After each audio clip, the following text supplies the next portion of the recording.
एक minute sir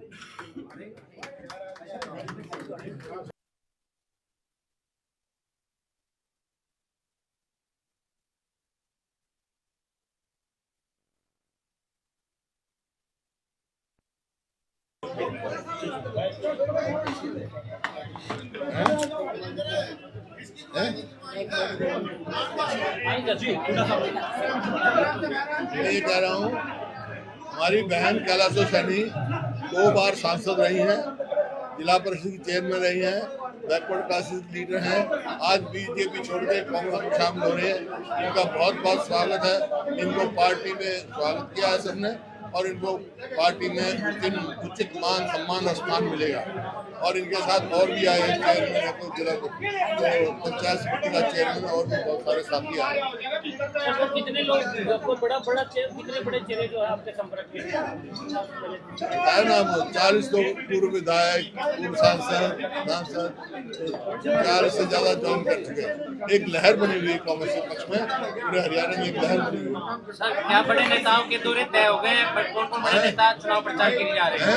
क्या बड़े नेताओं के दौरे तय हो गए हैं? आएंगे, तारीख दी जाएगी। राहुल जी भी आएंगे, गीता जी भी आएंगे, खड़गे साहब भी आएंगे। ठीक है। हरियाणा सरकार को लेकर क्या कहना चाहेंगे कि मुख्यमंत्री तो ये कह रहे हैं कि सरकार को कोई खतरा नहीं है। मुख्यमंत्री कह रहे हैं कि सरकार को कोई खतरा नहीं है। सरकार तो अल्पमत में है।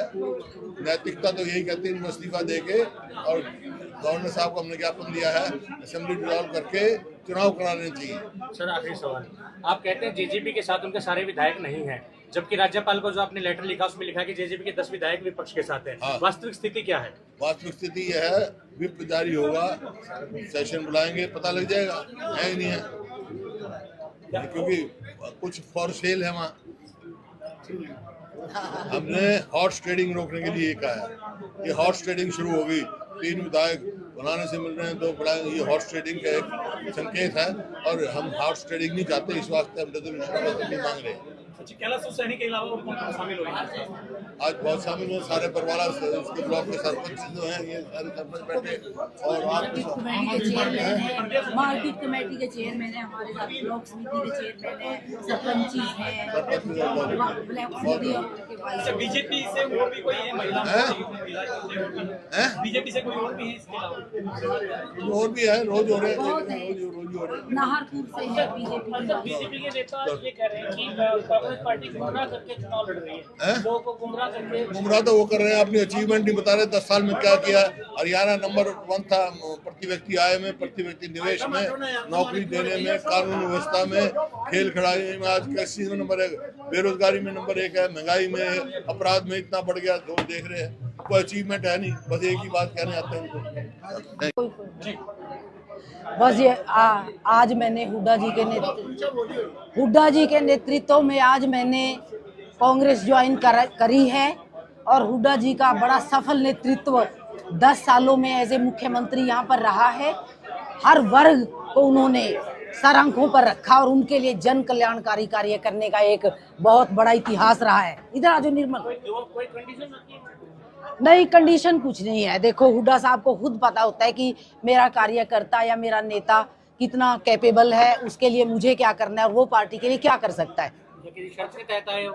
जी शर्त नहीं, ऐसा कुछ नहीं है। अब चुनाव है, चुनाव के दौरान इस तरह का बदलाव एक साथ नहीं, कोई बात नहीं। मैं तो बहुत पहले से सोच रही थी, जब मौका लगा, जब मुझे टाइम मिला तो मैं आ गई। देखिए, मेरा बहुत पहले से मन था, क्योंकि बीजेपी में वो ना तो जनता की कद्र है और भ्रष्टाचार चरम सीमा पर है, और भी बहुत से ऐसे इश्यूज हैं। संविधान को बदलने की साजिश है, किसानों को लाठियों से पीटा गया, लोकतंत्र को खत्म किया गया पूरी तरह से। तो ये काफ़ी इश्यूज हैं जिनको आगे आने वाले समय में देश की जनता को आज वोट की चोट से, अपनी ताकत से उनको हल करना है। आज जनता ही ये चुनाव लड़ रही है। जनता खुद अपने हित के लिए इन्वॉल्व हो गई है इलेक्शन में, और जब जनता अपना इशू बना लेती है इलेक्शन को, तो आपको पता ही है कि क्या होता है। कैलाशो जी, आपने जिला परिषद से अपना सफर शुरू किया था। जी हाँ। लोकदल में रहे, सांसद रहे। जी। बीजेपी में सांसद रहे। जी नहीं, बीजेपी में रहे, बीजेपी अलायंस में रहे। या जी। तो अब जो है, क्या ये स्थायी माने आप? हाँ जी बिल्कुल नहीं, चलो ऐसा तो आपको ये सवाल वैसे करना नहीं चाहिए, पर मैं मानती हूँ कि हुड्डा जी जैसा नेतृत्व और कांग्रेस जैसी लोकतांत्रिक पार्टी पूरे विश्व में नहीं है। ये आप थोड़ा सा सवाल दूसरे तरीके से कर रहे हैं।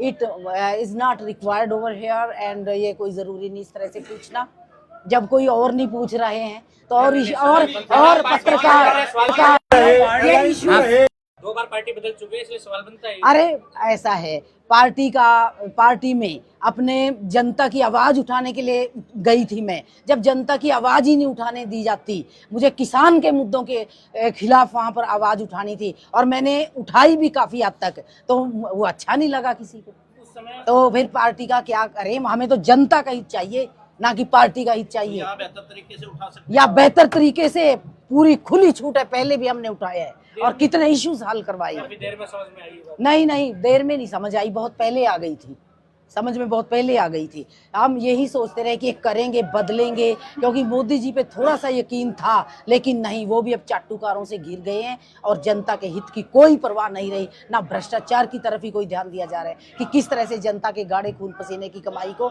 लूटा जा रहा है। आप देखिए, कांग्रेस का एक छोटा सा दफ्तर है अकबर रोड पर, अब भी चल रहा है, उसमें कोई पैसा नहीं लगाया गया। उसी तरह से बड़े बड़े नेता, यहाँ तक कि प्रधानमंत्री तक वहाँ उसी में बैठते रहे, और बीजेपी का वगैरह का इतना आलीशान बड़ा दफ्तर आप देख के आपके होश ही उड़ जाएंगे।